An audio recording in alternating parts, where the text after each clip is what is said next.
front of me is VIVO X300 Ultra, and today I would like to show you how you can set up screen lock.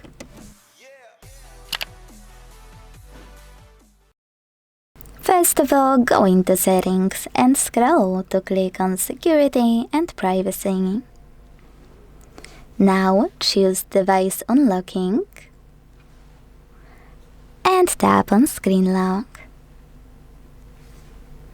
Following that, tap on one of those login methods to pick a best one for you: pattern, PIN, or strong password. Now it's time to create it. If you made a mistake, don't worry, just hit clear at the bottom left corner and redo it correctly. When you're ready, hit next. Enter it again, this time to confirm it, and select OK. So now when I go back, switch off my screen and turn it back on, icons that pattern is required.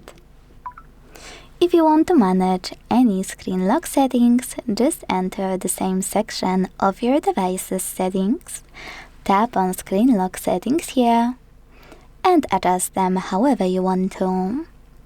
Thanks so much for watching. If you enjoyed this video, leave a like, comment, and subscribe. Bye!